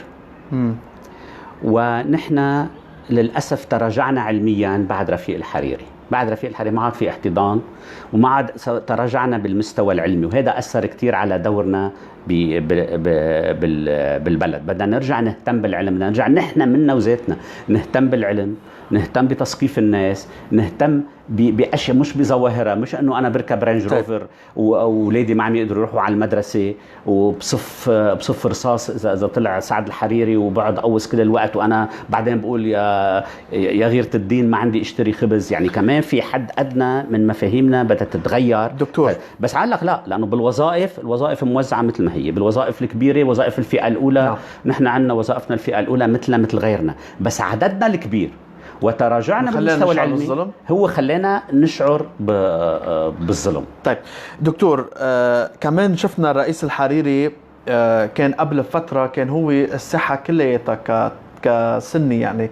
بس ولكن اليوم شفنا مثلا تيار العزم، شفنا تيار الكرامة، الأستاذ كرامة، يعني شفنا كتير انه اشخاص عم بيظهروا على الساحة السنية. برأيك هذا الشيء غير المعادلة اللي بتقول انه اليوم تيار المستقبل هو الاقوى سنيا وشبه الاوحد؟ لا اكيد لا، ولا بحياته كان الاوحد، ولا بحياته. حتى وقت اللي ربحنا كل المقاعد سنة 2005 وال 2009 ما كنا لوحدنا، كان معنا شركاء، كان نجيب مئاتي شريك، فما كنا لوحدنا ولا مرة. الجماعة الإسلامية وغيرهم، والجماعة الإسلامية وكله كان أطراف، في كتير غيرهم كمان. طيب. فبالتالي هذا منه شيء سيء انه يكون في اكثر من طرف، بالعكس شيء منيح، وهذا غنى للطائفة انه يكون فيها طرح، بس لازم يكون الطرح متكامل، ولازم يكون مثل ما قلت لك بالاول نفكر انه كيف بدنا نستفيد كطائفة من الوطن، يعني يكون وطننا بحالة منيحة لنقدر نحن نعيش منيح. لانه اذا عاشت الطائفة الشيعية لوحدها بطريقة منيحة ونهار الوطن شو استفادوا؟ راحوا بالطوفة. طيب. فالاساس هو البلد، نعمل دولة، نعطي مصلحة الوطنية بالأول، ساعتها بتنعكس المصلحة الوطنية. إذا الدولة عندها إمكانيات وما فيها سرقة وما فيها فساد، كل وضعي بيتحسن، أنا كمواطن وضعي بيتحسن كتير. طيب دكتور، يعني أنت لو كنت نائب وصار انفجار المرفأ، تستقيل أم بتعتكف أم بتقلب الطاولة وبتسمي كل شيء بأسمائهم؟ أوكي، أول شيء لأقول لك الأمور كيف صارت. انطرحت الموضوع وسامي كان على قاب قوسين او ادنى من الاستقاله، كان بده يستقيل، وانا اللي قلت له لا. وانا من الناس، مش انا لوحدي، انا من الناس اللي قالوا له لا، وجهة النصيحة، لانه بعتقد الاستقاله منها شغله جيده. اليوم اللي استقالوا وين؟ ما حدا عم يسمع فيهم، شوي شوي عم يختفوا. شو ممكن استفدنا؟ ممكن خسرنا منبر بالمجلس النيابي. لو انا اكيد انه اذا استقالوا بيعملوا انتخابات نيابيه فرعيه او مبكره، خلي الناس تعبر عن رايها، بس ما حينعمل انتخابات. خفت من تعديل الدستور، طلع غير تعديل الدستور، طلع حزب الله وكانوا كتير واضح ما في انتخابات. فروحوا استقيلوا ولا فرقت معه. اليوم في 8 نواب استقالوا، 7 منهم مسيحيه، يعني صار في خلل حتى بمجلس النواب وما حدا اخذها بعين الاعتبار. شوف لأي درجه. مشان هيك قال لك انه ما تفكر حالك انه الوحيد بتحس حالك بالظلم. اليوم في ناس مسيحيه بيقول لك في 6 نواب موارنه من اصل 32 استقالوا وما حدا عم يهتم. فكمان في مشكله عند باقي الطوائف من وراء السيطره والهيمنه اللي عملها حزب الله بالبلد. فانا كنت ضد، وبالاخر بالنقاش، مش انه جينا فرضنا عليه، بالنقاش وكذا اقتنع انه لا، انا افضل العب دوري السياسي ودافع عن الناس واعمل علاقات مع الناس، ساعتها بلعب بالاستقاله. هل كنت افصحت عن كل شيء بعرفه؟ بدك تكون اعرف. اليوم انا ما بعرف شو صار. انا كل شيء بقول انه كان في مواد متفجره. موقع مسؤوليه. انا كان في حتى هلا انا بعتبر حالي بموقع مسؤوليه. شئت ام ابيت انا بموقع مسؤوليه. كان بسبب تاريخي السياسي او كانسان بهالمجتمع انا عندي مسؤوليه. في سؤال كبير ما حدا عم يجاوبنا عليه لهلا بالدوله. في مواد متفجره اسمها نترات، اسمها شو ما كان اسمها، بكميات هائله بهالموقع. لمين هيدي؟ معقوله مواد حقها ملايين الدولارات، لا الشركه اللي صنعتها طلبت حقها، ولا الشركه اللي انه قالوا انه رايحه لها سالت عنها، ولا حدا حتى بالمرفأ هيك. لمين هالبضاعه؟ بكل صراحه هالبضاعه لحزب الله واضح، ولكن في دوائر ما عم تسترجي تحكي هالحكي لانه في مسؤولين بيخافوا على حالهم، وجزء منها عدم معلوماتي. بس انا ما بقول معلوماتي، خليني اقول تحليلي افضل، لانه معلوماتي لازم اروح اتشكى فيها لو كانت معلوماتي. انا عندي تحليل بيقول انه حتى رئيس جمهوريه ما عم يمضي على مدير عام الجمارك انه يقيموا من وظيفته اليوم رغم انه موقوف. لانه بعتقد مدير عام الجمارك عنده معلومات بيضطر ساعتها يحكيها ويقول هالبضاعه كانت لحزب الله ونحن مجبورين نسكت. فبالتالي هيك بيركب الفساد. شايفين انه كيف حزب الله بيركب الفساد وبتركب الامور. فبالتالي نحن اليوم في تحقيق عم يمشي. هالتحقيق عم ياخذ وقت طبيعي، ما حدا يستغرب. هي تحقيقات كثير معقده، بدها تحقيقات برا. في مؤسسات امنيه دوليه عم تشارك، الامن الفرنساوي، الامن الامريكاني عم يشاركوا، والالمان كمان، وحتى يمكن الطليان ما بعرف عم يشاركوا. ان شاء الله بنوصل لنتيجه وبنعرف مش بس ليش انفجر، ليش هالبضاعة موجودة هونيك، لمين هالبضاعة اجت، ليش حطوها هيك، مين عم يستعملها. هيدا الأسئلة الكبيرة. بياخد حتى بعد الانفجار صار شيء تاني.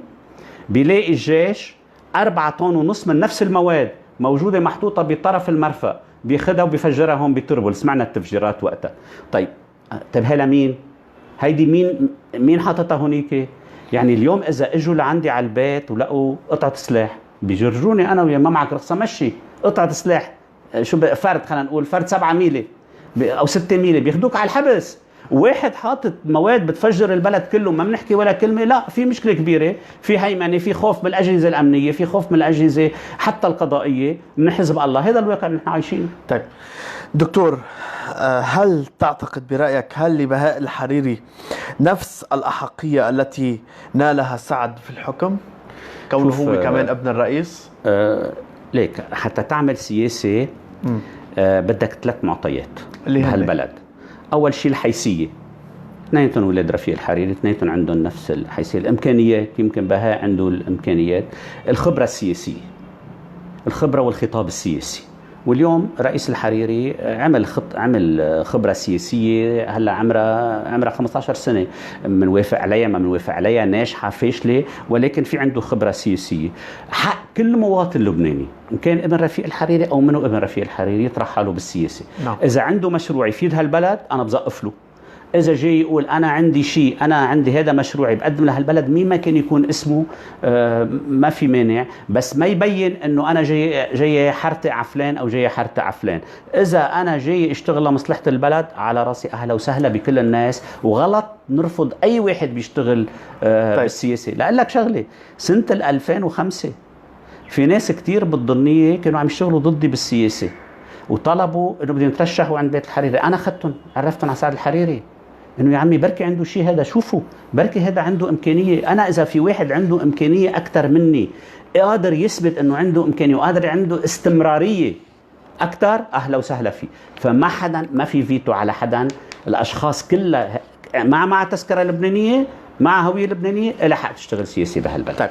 بس تقدم لي مشروعها لشوف اذا انا معها او ضد. دكتور، خلينا نمرق سريعا على تصريحه لقناه الاو تي في اليوم. بيقول الحريري يعني بما معناه الرئيس سعد الحريري، لا بهاء اوكي، استاذ بهاء بيقول انه مشروعه السياسي رح يطرقه اخر السنه، هو مع دعوه الى محاكمه كل الطبقه، بيعتبر انه في كتير فاسدين. انت شو رايك من هذا الموضوع؟ أنا الموضوع اللي عنده مشروع سياسي ليش لا يأخره لآخر السنة؟ البلد مثل ما قلت لك من وعى شفير الانهيار، البلد منهار.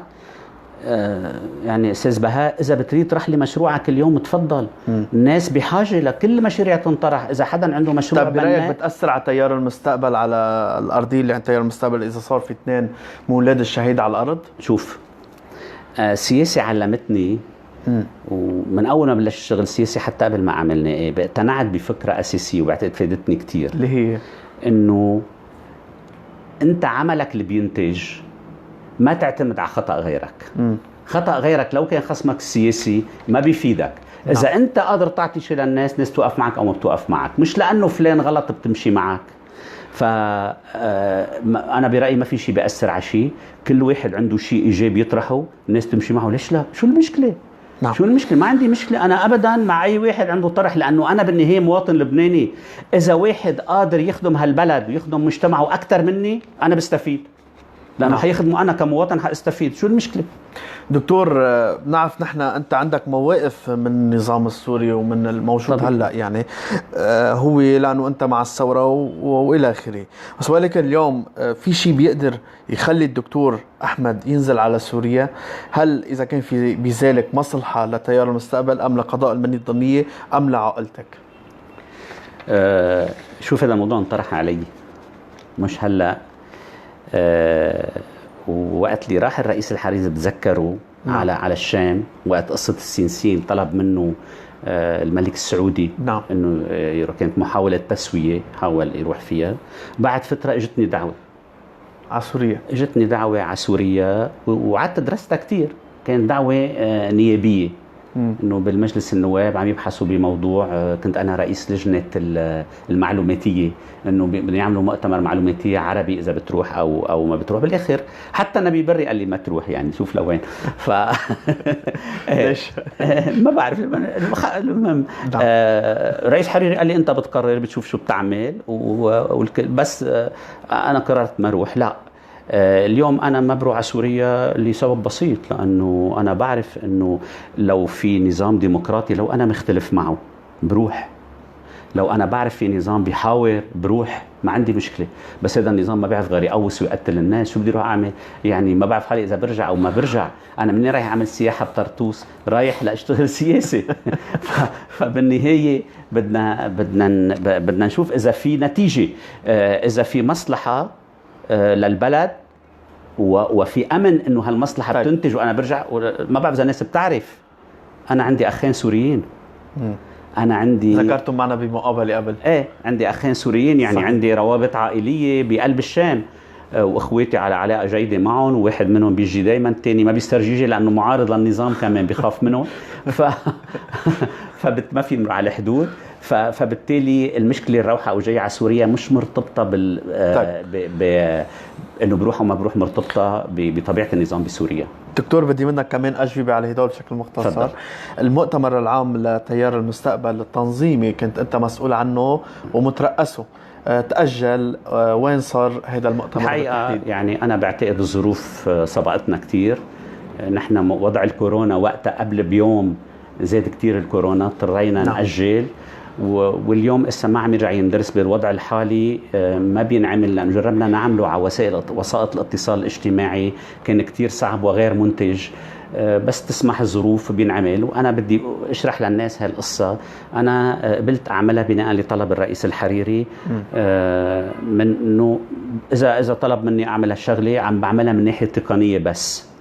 يعني أنا ما لي دور، بحضر كتلة المستقبل أحيانا كضيف حرفيا. نعم. يعني قال لي رئيس حريري معك بطاقة دعوة تحضر كتلة المستقبل وقت اللي بدك كضيف. فأنا ما بقى لي عمل تنظيمي داخل تيار المستقبل، وأنا حبيت أشتغل. إذا هذا بيدعم وحدة الصف أنا مني ضد أبدا. طيب دكتور، نحن بنعرف بالمرة السابقة فصلوا المنية الضمنية عن بعضهم كانتخابات. هل أنت مع فصل المنية الضمنية هالمرة، وبتعتبر أنه اللي خسر تيار المستقبل مقعد بالمنية الضمنية سببه الانفصال؟ لا لا لا لا لا، يعني بكل الدراسات كان واضحة. طالما أنه فتنا على قانون نسبي، نحن ما كنا قادرين ناخذ 3 مواقع بالمنية الضمنية. والانفصال صار بناء لطلب أهل المنية، طلبوا من رئيس الحريري، نزلوا لعنده كذا وفد انه نحن بدنا ضمانه انه بيطلع نائب للمنية. فكانت هي الطريقه الوحيده اللي ارتقيناها. كان الاستاذ كاظم، نحن الاستاذ كاظم مع الرئيس الحريري، انه اذا انفصلوا هيك في مقعد مضمون للمنية. كان هذا الهدف من القصه. اما بالمستقبل برايك الضمنية بتقدر تطلع 3 نواب؟ كان ممكن بالحسابات. وممكن المنية في تاريخيا صارت. تاريخيا سنه 68 طلعوا نواب، كان العدد 2، طلعوا 2 من الضمنية و2 من سير. المرحوم أبي وأحمد الفاضل طلعوا سوا. وتاريخيا سنة 92 طلعوا 2 من المنية، طلع أستاذ محمود طب وأستاذ صالح الخير نواب سوا. فيعني بتصير بالحسابات. هلا بتقدر ما بتقدر موضوع تاني. يمكن أنت مع فصلهم بالانتخابات القادمة؟ لا، أنا مش مع فصل. أنا مع قانون انتخابي على أوسع دائرة ممكنة، لأنه الخطاب اللي عم نعمله أنا مع حفظ حق المنية بنائب. نعم. وحفظ حق الضمنية، ما نخربط هالموضوع، ولكن تكون الدوائر مع بعضها وتقدر تنتخب بعضها على أوسع شيء ممكن، حتى غير خطاب السياسي. ما اضطر أحكي بس بلغة اللي بيفهم عليها جاري وما يفهم عليها المواطن اللبناني. كل ما كبرت الدائرة كل ما زاد الخطاب الوطني. إن شاء الله منكبر الدوائر ومنعمل قانون انتخابي جديد، لأنه القانون اللي مرق سيء جدا جدا. نعم. دكتور، من برأيك المستفيد من تشويه مناطق الشمال، عكار، قضاء الضمنية، المنية، طرابلس، من الأعمال الإرهابية اللي شفناها آخر شيء للأسف اللي استهدفت الجيش، وكل المحاولات اللي هي تستهدف صورة الشمال؟ هل هي محاولة لأثبات معادلة اللي بده يوسخ ما بيوسخ بمنطقته؟ شوف لك صراحة أنا كمان مش عم بحكي معلومات، أنت عم تطلب مني رأيي. نعم. يعني غريبة وقت بيبقى حزب الله محشور فجأة بيتحرك شيء اسمه داعش وبيتحرك شيء اسمه إرهاب. ما عم اقول انه اللي عم ينفذوا عارفين حالهم عم يتلقوا اوامرهم من حزب الله، هي بتصير بطريقه اكثر معقده اكثر بكثير، مثل وقت فتح الاسلام بيفلتوا واحد من الحبس بسوريا بعد 3 اشهر بيستولي على مخيم البارد وبيعمل لنا عمليه ارهابيه كثير بيحولنا المنطقه كلها، بيحولنا المنطقه. او وقت احداث الضنيه اللي ما كان في حدا من الضنيه، هن بسبب الضغوطات اللي صارت وقتها بطرابلس كان الامن عم يلاحق الناس، وانا حكي عنها كثير بالاعلام قبل هلا. دائما في علامه استفهام ليش عم تصير هالامور. اذا الناس عندها فكره انه هيك عم تعمل رده فعل وتصف منطقتها، هيدي بتكون في غباء، انه نحن نأذي هدول عم يأذوا مناطقهم وعم يأذوا الطائفه وعم يأذوا البلد. بس الحقيقه هالمره لانك انت ذكرت بس الجيش، قوى الامن الداخلي كان لها دور مميز جدا. صحيح. جهاز المعلومات هو اللي كان له الاساس بكشفهم، وهو اللي له الاساس بضربهم بمنطقه وادي خالد على الحدود السوريه. بعدين شيء غريب، كانوا عاملين قاعدتهم قريب من حزب الله وقريب من المخابرات السوريه. كيف هيدي؟ على زاويه بين الهرمل وحمص ووادي خالد، انه هي بتلفت النظر. ليه معموله هونيك؟ مين عم يغطيها؟ انه المخابرات حزب الله ما معه خبر وهو اللي بيعرف كل شيء، مثل ما قلنا ما معه خبر بالنيترات بالمطار، يعني بالمرفأ. دكتور، في مقولة شهيرة عم تتروج بين الناس: السلاح في البقاع عشائري، السلاح في الجنوب مقاومة، السلاح في الشمال إرهاب. نحن بدنا نحكي نقطة مهمة بهذا الشيء، إنه السلاح وين ما كان مرفوض إلا بإيد الجيش والقوى الأمنية. بس اليوم برأيك تصنيف السلاح في الشمال إرهاب سببه إنه ما في زعيم سني قوي مثل زعيم شيعي قوي مثل زعيم مسيحي قوي؟ لا، أنا برأيي سلاح وين ما كان إرهاب. سلاح وين ما كان إرهاب. الاستعراضات، العرضات اللي شفناها هي عرضات إرهابية وين ما كان. شفنا عم ترهب الناس، لأنه أنت شو إرهاب؟ يعني أنا برهب الناس لأفرض عليهم رأي. فبنلاقي وين ما كان السلاح غير الشرعي هو سلاح إرهابي. فأنا بقول حزب الله بشكل علني وواضح وصريح، وقلت على التلفزيون مش بس ميليشيا، هو إرهاب عم يرهب الناس. وحتى الرئيس الفرنساوي قال عم ترهبوا الناس، استعمل كلمة تيرور بالفرنساوي، يعني عم تعملوا رعب بين الناس، يعني عم ترهبون. فبالتالي أي سلاح غير شرعي هو سلاح إرهابي. هلأ بالتوازنات الموجودة حاليا، انه انا هذا بسميه ارهاب، هذا ما بسميه ارهاب، هذا توازن سياسي، هذا ما له دخل بالمعنى الحقيقي للكلمه. لا، كل سلاح غير شرعي هو سلاح ارهابي، لانه يمنع قيام الدوله ويرهب الناس ويؤدي الى. وحتى يا اخوان، انه فكرنا اذا بنجمع سلاح مثل ما عم نعمل هلا، في بعض الناس عم تشتري سلاح ان كان بالمناطق المسيحيه او مناطق انه فكره بده يوصل وقت بنستعمله، يعني بالنهايه عم ندمر حالنا. عم نروح على السيناريو السوري. حزب الله بيتمنى انه نحن نحمل سلاح ونجيبه بالسلاح، لانه ساعتها عنده حجه يستولي على لبنان عسكريا وبيقدر بسهوله، لانه هو عنده قوه عسكريه. فبالعكس، المقاومه السياسيه والمقاومه الاجتماعيه، مشان هيك انا قلت لك مع سلميه الثوره كمان، سلاح وين ما كان هو سلاح ارهابي. طيب الدكتور، شفنا تغير مدير مستشفى حكومي سير الحكومة. في كلام كتير انحكى عن فساد داخل المستشفى، ولكن هذا بدل مجرد شائعات انه ما مؤكدة ابدا. برأيك سبب تغيير المدير والاتيان بمدير جديد هو في اغلاط بالمستشفى عم تتصحح ولا كيف؟ أبداً. المدير اللي كان موجود طلع التقاعد من 4 سنين. من 4 سنين ونحن عم نحاول، كنا انه لازم يجي مدير على المستشفى، ما في شيء غلط ابدا. واللي كان مدير هو الدكتور عمر فتفت، السير رئيس مجلس اداره. السير الان رئيس مجلس الاداره ما بيطلع على التقاعد، ما له سن تقاعد، المدير بس اللي له سن تقاعد. هلا ماني عارف اذا اللي اجى جديد، لانه اجى واضح بغطاء سياسي، هو اخو زوجته للاستاذ جهاد وطبيب. الطبيب بيحق له يعمل مدير مستشفى، ولكن لازم يكون عنده شروط، من ضمنها انه لازم يكون عنده خبره بين 5 و10 سنين باداره مستشفيات. ما بعرف اذا الدكتور جمال اللي اجى عنده هالخبره. هذا موضوع تم بقرار من وزير الصحه بالتكليف، مش تعيين، لانه التعيين لازم يكون مجلس وزراء. هذا تم بالتكليف. انا برايي بس برايك كلها شائعات. نعم، كلها شائعات. لا مش كلها شائعات. هلا ما اجى، هذا اجى من طرف ثاني. يتفضل. لا، اذا في محاكاه عن المستشفى انه كان مستشفى. المجلس الاداره الحالي اللي وقت اللي استلم المستشفى، كانت المستشفى مكسوره بمليار و100 مليون. وصل لوقت مكسوره بمليار و100 مليون. وصل لوقت معه بالحسابات 2 مليار. ولهلا حسابات المستشفى ايجابيه، بس حسابات المستشفى وين هي؟ مع الدوله اكتريتها، ديون على الدولة وكذا ما عم تدفعها. وتاني شيء الناس معتبرة لأنه منطقة فقيرة بالضمنية إنه المستشفى لازم تكون ببلاش. بيطلع الواحد ليتحكى طلب منه 50,000 بيعتبر اف عم يسرقوه، بينما هو نحن كمان يا أخوان لازم نساعد المستشفى لتوقف على إجريها. أما اليوم في طرف تاني اجى استلم الإدارة ممتاز يحقق، إذا في فساد ممنوع حدا إنه ما يتحاسب. بس أنا على يقين إنه ما في فساد بقرش واحد، بالعكس بدي أقول لك أكثر من هيك. تفضل. الدكتور عمر فتت لأني بعرف كيف يعني عم يشتغل، دافع من جيبته كتير مصاري. حلو. طيب دكتور، كثرة الحرائق بالضمنية، بالشمال، بعكار وغيره، وين ما كان بسوريا هلا بالجنوب بكل لبنان. بالنسبة للضمنية ما حاول ليش ما بيكون في مراكز للدفاع المدني أكثر من هيك؟ في هلا في كل في مراكز بالسفيرة، في مركز بالسفيرة ومركز بيسير ومركز ببخوة، يعني في ثلاث مناطق اللي هي موزعة. بس الموضوع بلبنان عم أكثر من هيك؟ لا ما في كلها، ما في امكانيات. لما بدك المراكز بدك امكانيات كمان تقدر تجيب لها اجهزه وتجيب لها كذا. المشكله من هون. المشكله بالتنظيم المركزي تبع الدوله. نحن بلد صغير. نحن انت بتعرف انه في 3 طيارات مخصصه لاطفاء الحرائق اسمها سيكورسكي، وهيدي جابتها جمعيه خيريه تبرعت، واحد كبار المتبرعين فيها كان سعد الحريري.